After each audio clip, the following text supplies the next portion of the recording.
So I want to finish the stuff strictly on personal identity by talking about psychological continuity. And in a very real sense, in a strict sense, psychological continuity is not a theory of personal identity. It's trying to answer some of the same questions, but in a lot of ways, it's not a theory of personal identity. In fact, psychological continuity will say that talk of personal identity is a bit confused. That when we think about what it would mean to survive death or survive into the future, we shouldn't try to think of human beings in the same way we think of cups or other objects. Psychological continuity, and I'll try to say a bit more about this, will say that this whole question of personal identity, at least when we're talking about survival or caring about a future person or holding someone responsible for past actions, is in a deep way confused. Now, psychological continuity, though, I put it under personal identity because it's trying to answer the same questions. And in a very real sense, it's kind of a descendant of the memory theory. It's pretty similar to the memory theory, but it differs in some real ways. So what does psychological continuity mean? Psychological continuity theory says psychological continuity is the important thing. What makes you you is that you are in some sense psychologically related in the right way, psychologically similar to you now. Future person is you because of psychological similarity. You are still the same person you were a year ago because of psychological similarity and psychological connections. What does that mean? And how does this differ from the memory theory? Well, psychological continuity definitely takes account of memories. Memories are part of what it is to have psychological continuity. But the theory does not say that psychological continuity consists of memories, that memory is the only thing. There is more stuff that psychological continuity theory cares about than memory. It's also your personality traits. It's also your interests, your character, all the sort of stuff in your psychological profile. Memory is one of those things, but also your personality, your overall character, the things that you're interested in, the things you like and dislike. One of the criticisms that the psychological continuity theory will offer of the memory theory is to say, well, you guys you get it right focusing on bits of people's psychology. One of the ways you get it wrong is in being way too narrow, just focusing on memory when other stuff matters.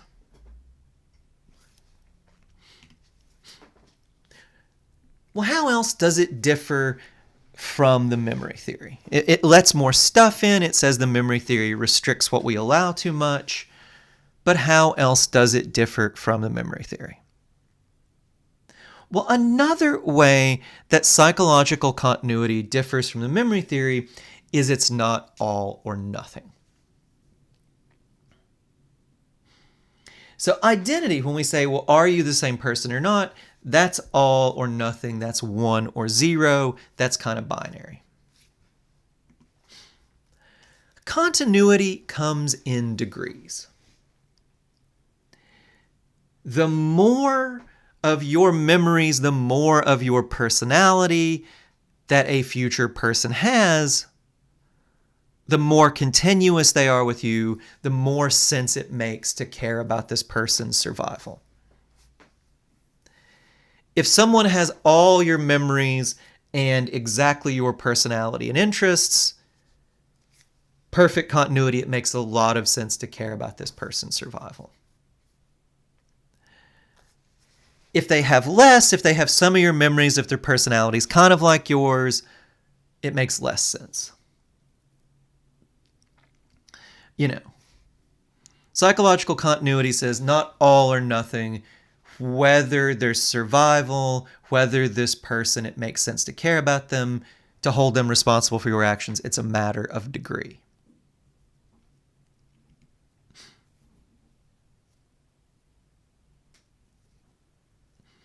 Well, what would it say about hard cases? Well, it wouldn't say yes or no,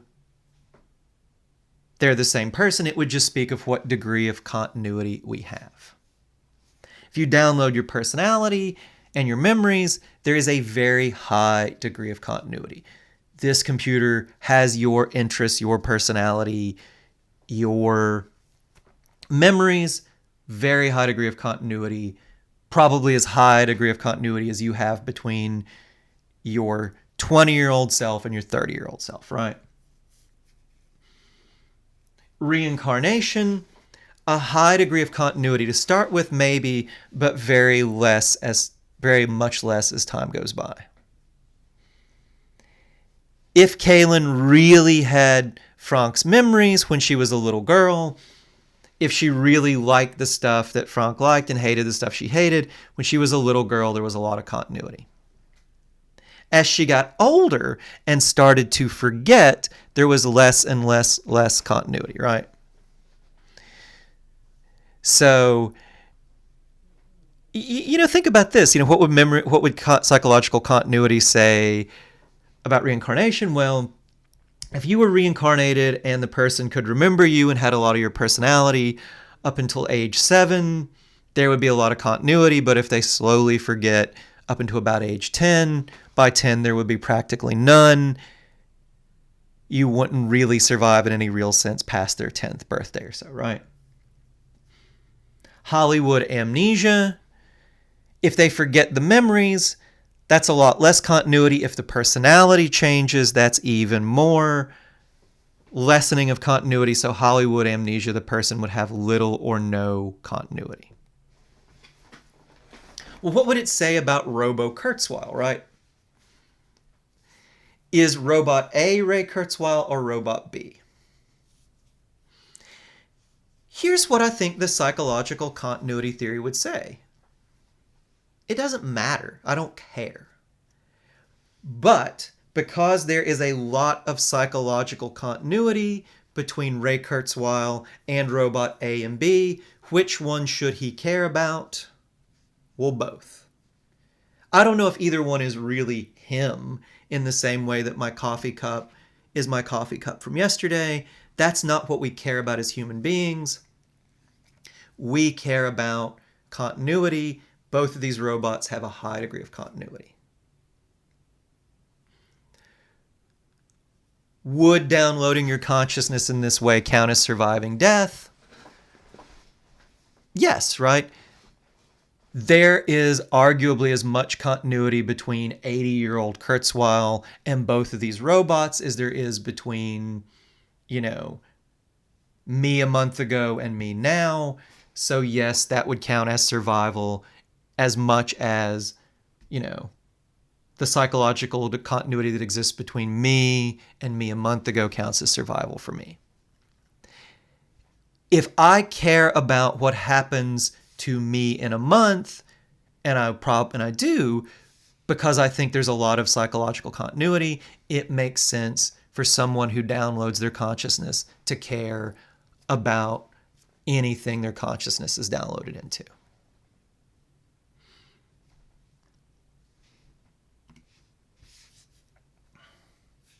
Here's some challenges. Remember, psychological continuity is not just a theory of survival, it's also a theory of responsibility. That's one of the questions personal identity is supposed to answer. What makes it make sense to hold you responsible to reward or punish you for past actions? Well, but look, psychological continuity doesn't seem a good enough reason to punish or reward a person. Think about this, right? Imagine that my consciousness is downloaded to a robot, perfectly psychologically continuous. It has my memories and my personality, and that robot goes and does something terrible. Let's say it kills somebody, right? I mean, I wouldn't do that, I don't think. I'm not, But let's imagine the robot does, right? Let's imagine it goes and does that like a day after we copy my memories and personality to it. Well, Mr. Robot has a high degree of psychological continuity with me. It probably has as much psychological continuity with me as someone who's committed a crime 10 years ago has with the 10-year later version of themselves, right? But it would seem weird to punish me for something I didn't do, even if I have a lot of psychological continuity with that thing. So it has very counterintuitive results about responsibility. It also has very counterintuitive results about the self.